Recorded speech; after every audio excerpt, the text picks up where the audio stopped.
Hey everyone, today I want you all to experience how I'll be transforming my broken earring into a stunning art piece. So let's roll. To begin with, I have got rid of these trinkets attached to my earring so that we can mount it on this yellow background and work around this area.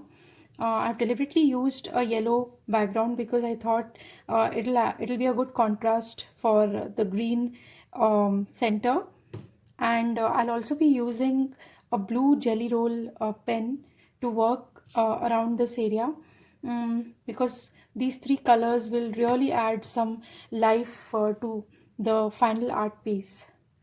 As you can see, I have created a margin around my work, and to begin with, we're going to have an outline. So I'm just creating an outline around this center part, that is the earring which I want to mount in the center. And before mounting it, I would like to create some concentric circles, since we are talking about a mandala. So concentric circles around it would really help as a guide to work with the patterns. So I'm using a circular here, a compass, and what I'll be doing is just creating a few concentric. There you go. So once you're done with this, now we'll go ahead with the mounting. I'm leaving some space here. As you can see, my mandala is, the circles, it's touching a little more, like there's some space here down. The reason is I'm leaving some space to sign later. So let's go ahead with the mounting. What I'm going to do is I'm going to use this jute twine, and I'm going to actually, I don't need such a thick one, so I'll be just using a thinner one which can pass through my earring, and I would be tying it to the paper so that it holds still.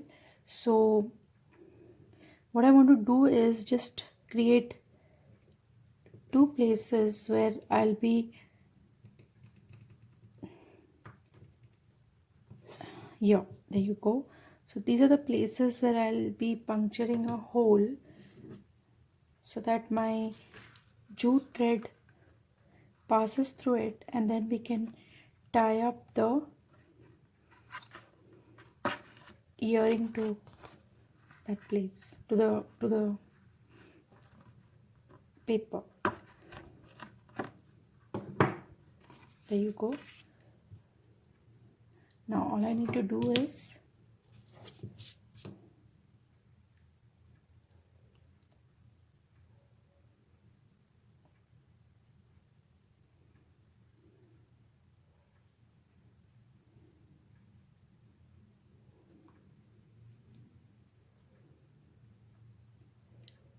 just tie, and you have the other end.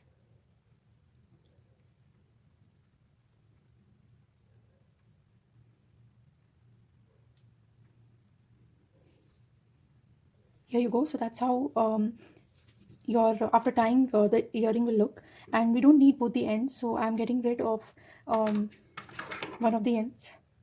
You can also use some, you can use a twine which is easier to work with. I chose jute because even if it shows it, it looks quite good. Now I'm going to pass this twine through the hole which I've punctured here and on each side, and I'll be tying it at the back. So that's how my earring will be mounted and form in the center. So there you go.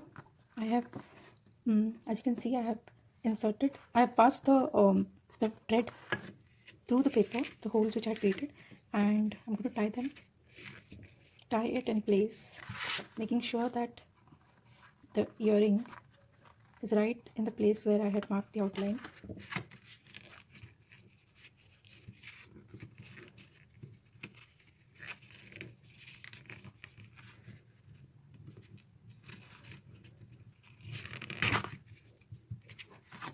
Here you go. Any extra fibers of jute can be cut off later. Now this piece, this beauty is ready for us to work on. The next thing what I do is, now I want to work on the patterns. So just to ensure that the patterns turn out to be symmetric, I just I'm drawing a few rough lines so that they can guide me. You can even use a scale to do this, but I'm just trying to divide this area into few sections on which we can work. So there you go, a vertical, a perpendicular line, and slanting line. You can use a scale if you want to. I prefer doing it freehand. There you go. So you have a rough guideline as to where your pattern will follow. So the first pattern, so I'm using my jelly roll as I mentioned, and what I'm going to do is I'm going to work in the first circle.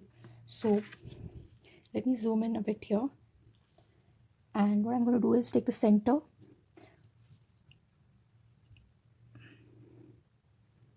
It's a very easy pattern.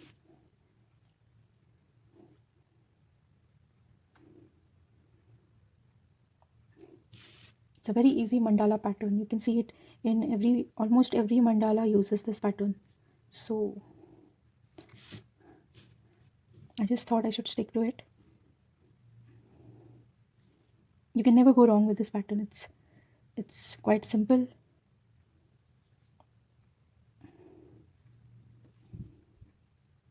There you go. And now I'll work towards creating a border, and each petal will have a small pattern within it. Again, a very simple leaf-like pattern. That's the beauty of mandalas and Zentangle art. It's that simple patterns done with a lot of care and a lot of focus.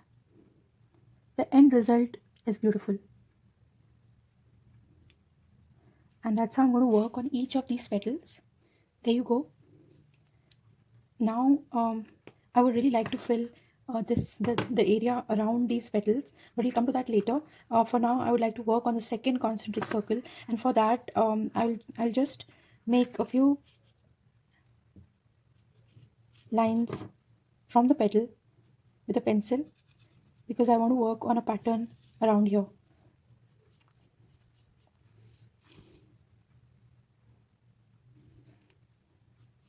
So around each petal I'm just making a line that can guide me through the next set of patterns which I'll be coming up with. So now taking that into consideration, now let me work on the second concentric circle. Now let's work on this area.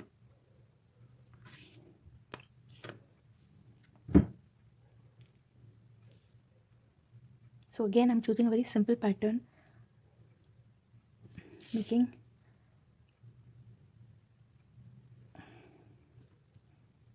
a convex like structure.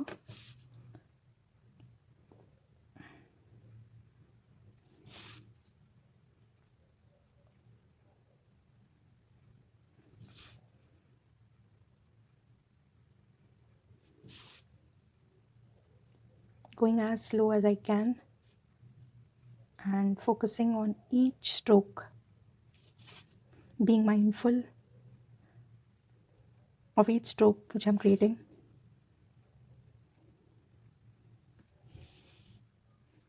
There you go, the last one. Now I'll work around these.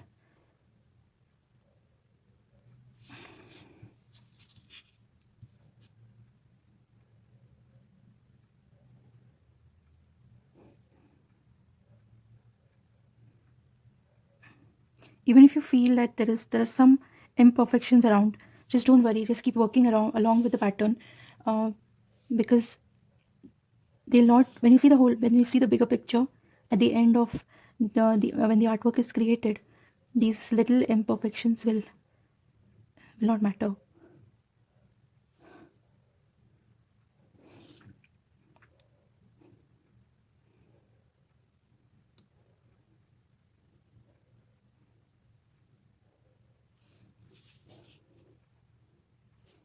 working through the circumference of this mandala.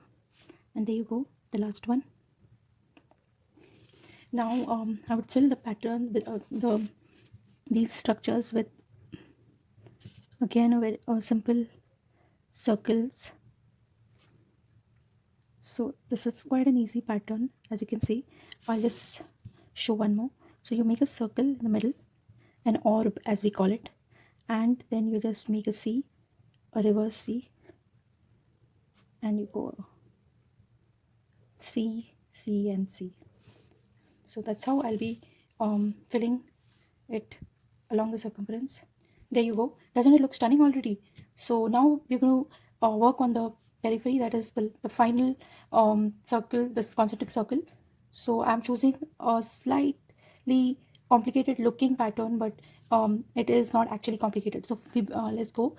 We begin with drawing little orbs at these at the intersection of these, at these points where these lines meet.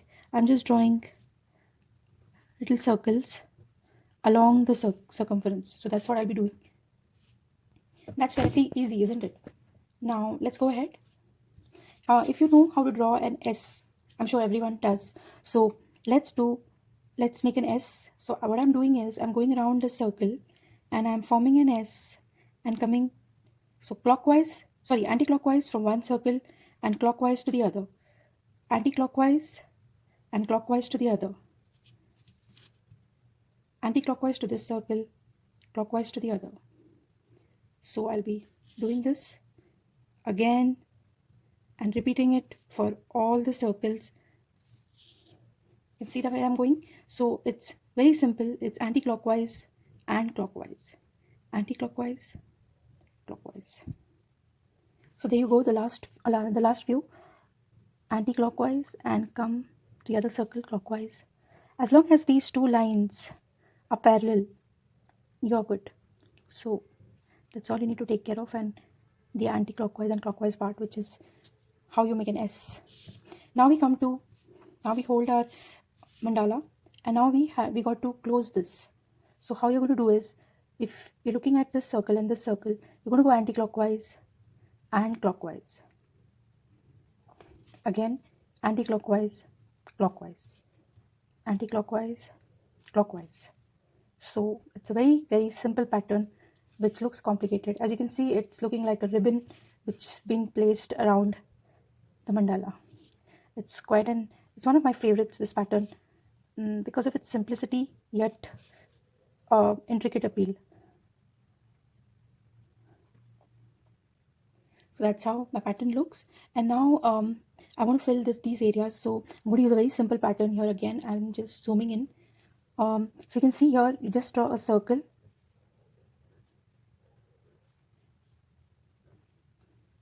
Again, a little bead.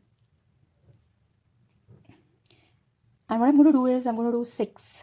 So I'm going to take, so there are, with respect to this circle, you can see there is 1, 2, and 3 corners. So from this corner, I'm going to make a 6.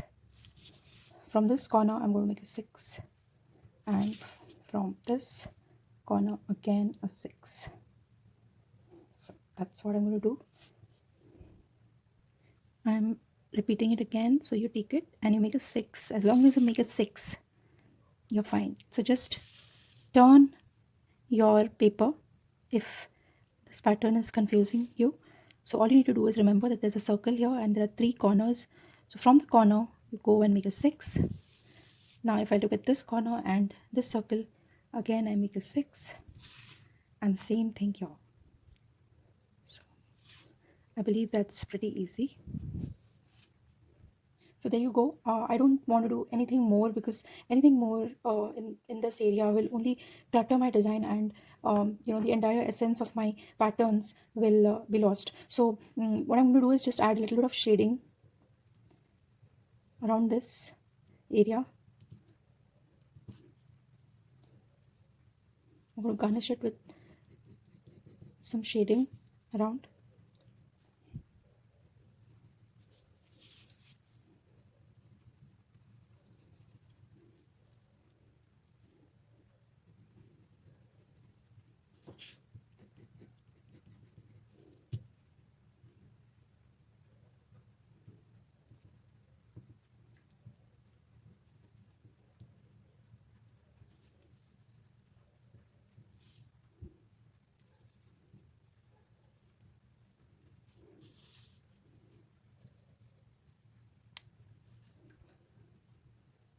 There you go. And for the leaf, I'm just going to add a little bit of color in the middle.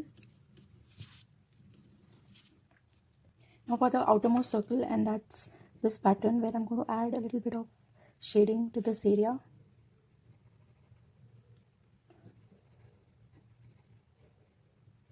Darker towards these circles and lighter towards as you go away from it. There you go. Just adding a little bit of charcoal, white charcoal, to give a subtle highlight to this area. You'll see the effect. So there you go. That's my stunning piece. If you have any broken jewelry, please don't throw it. Try using these patterns and working on a beautiful art piece. I'm going to go ahead and frame this because it's ready for framing. And if you like this video, please like it. Please subscribe to my channel. I'm also available on Tangle with Hazel on Instagram and on Facebook. Please encourage me by subscribing to my YouTube channel. Bye.